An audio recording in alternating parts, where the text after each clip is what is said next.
हल्के असेंबली महेश्वरम में मुस्लिम खवातीन में शादी मुबारक के 313 चेक्स, 180 सिलाई मशीन्स और माजूरीन में बैटरी से चलने वाली 80 ट्राई साइकिल्स की तकसीम अमल में लाई गई। तकसीम के लिए मुनक्किद करदा प्रोग्राम में तेलंगाना के वज़ीर दाखिला मोहम्मद महमूद अली ने मेहमान खुसूसी की हैसियत से शरीक हुए।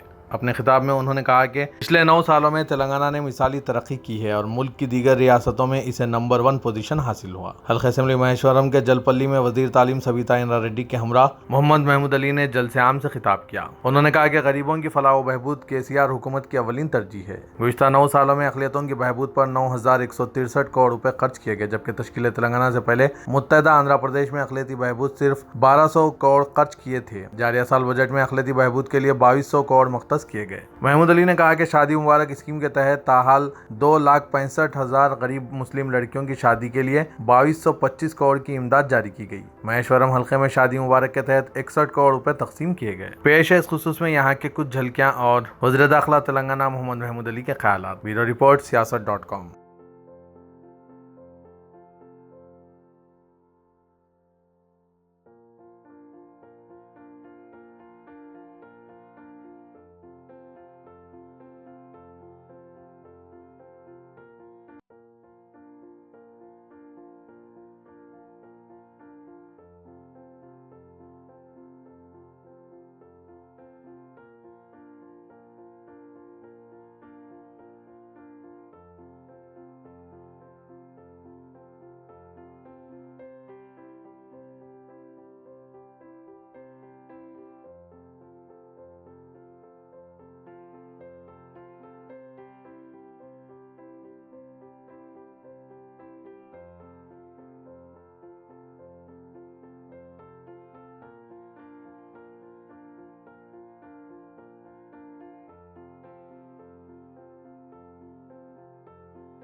आज मुझे मेरी सविता बहन महेश्वरम बुलाई है, खास तौर से जलपल्ली में जो आज मिशने और चके तकसीम किए जा रहे हैं और हैंडीकैप लोगों को उन्हें बैठकर फिरने के लिए जिस तरह रक्षा साइकिल होती है उस तरह उन्हें प्रोवाइड किया जा रहा है।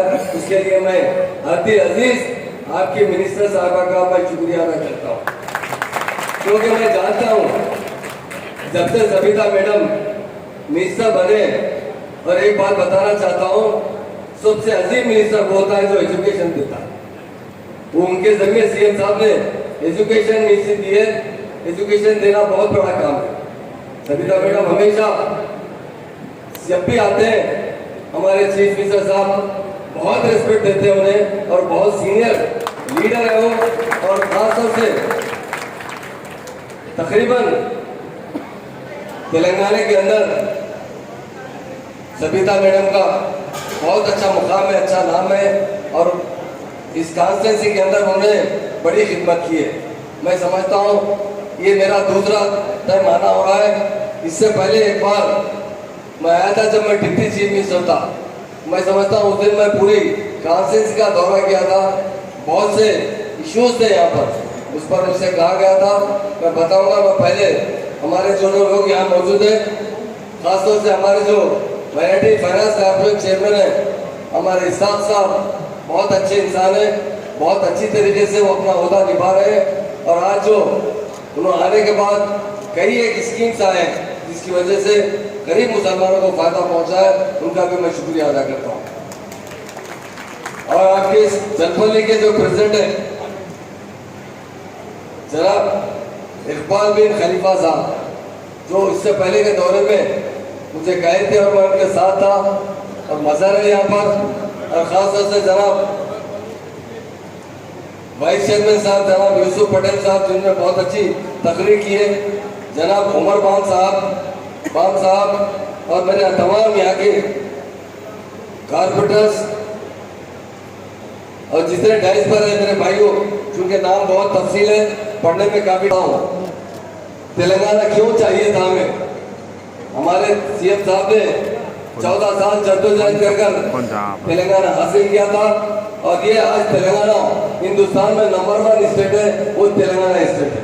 और नंबर 1 चीफ मिनिस्टर है वो केसीआर साहब। उन्होंने हमेशा मूवमेंट में कहा करते थे, क्योंकि मूवमेंट में जब हम दिल्ली जाते थे तो दिल्ली के अंदर बहुत से लीडर हमसे मिलते थे। सीएम साहब खुद जाकर उनसे मिलते थे कि जब तेलंगाना का बिल आएगा तो जरूर आप मदद कीजिए।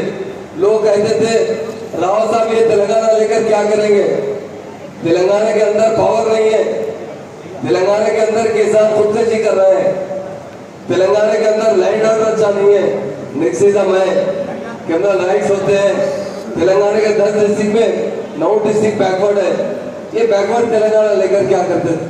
सीएम साहब एक ही जवाब देते थे, ये तेलंगाना निजाम स्टेट है, सबसे दौलतमंद स्टेट थी और हम लोग दौलतमंद है, हमें गरीब बना दिया गया। एक बार मौका आने दीजिए, हम ऐसे काम करके बताएंगे हिंदुस्तान में नंबर 1 स्टेट तेलंगाना रहेगी। उस वक्त लोग उसका यकीन नहीं करते थे। आज आप जानते हैं 9 साल में हमारे ऑनरेबल सीएम साहब ने इतने स्कीम लाए जिसकी मिसाल नहीं ले सकते। हिंदुस्तान में कहीं पर भी ये स्कीम नहीं है।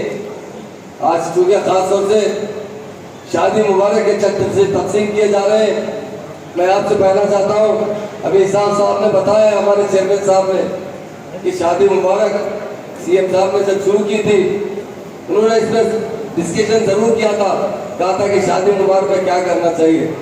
मैंने भी कहा था साहब रकम देना चाहिए हमारे बहनों को, ना कि कपड़े देना चाहिए, ना कि जहेज देना चाहिए। कांग्रेस दौर में क्या करते थे, मट्टी के शेर के कपड़े देते थे, जिम्मेदार बाहर से पलंग और ऐसे सामान लाते थे, और जिस तरह हिसाब साहब ने गए 10 दूल्हे एक तरफ बिठाए जाते थे, 10 दूल्हे एक तरफ, दुल्हन एक तरफ बिठाया जाता था।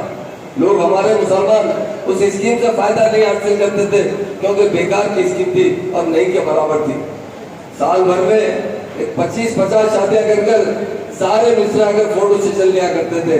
पर हमारे ऑनरेबल सीएम साहब ने ये स्कीम शुरू की। बताता हूँ आपके महेश्वरम में अभी बताया गया आपको 61 करोड़ से ज्यादा यहाँ पर कांस्टिट्यूंसी में दिया गया, और सारे तेलंगाना में 2,66,000 मुस्लिम लड़कियों की शादी कराकर 2,400 करोड़ रुपए हमारी माओ के बहनों के अकाउंट में डालने वाला है। तो हिंदुस्तान में कोई चीफ मिनिस्टर तो केसीआर साहब। मैं बताता हूँ जितने स्कीम यहाँ पर है हमारे बहनों के लिए, अलावा भी जितने स्कीम लाए गए, आसरा पेंशन जो दिया जाता है, मेरे भाई ने बताया था कि आसरा पेंशन पहले क्या मिलता था, 75 रुपए मिलते थे, 200 रुपए दिए जाते थे, लाइन में ठहरना पड़ता था, हिम्मत ऑफिस से चक्कर काटना पड़ता था। आज हमारी स्टेट के अंदर 200 से 2,016 रुपए आसरा पेंशन में दिया जा रहा है। जो 57 ईयर से इसकी उम्र गुजारा है, उन तमाम लोगों को आज हमारी स्टेट में 47 लाख लोगों को आसरा पेंशन मिलता है। बताइए हिंदुस्तान के किसी स्टेट में मिल सकता क्या? हमारे सीएम का एक ही मकसद है, तेलंगाना में जितने लोग हैं बिला मजहब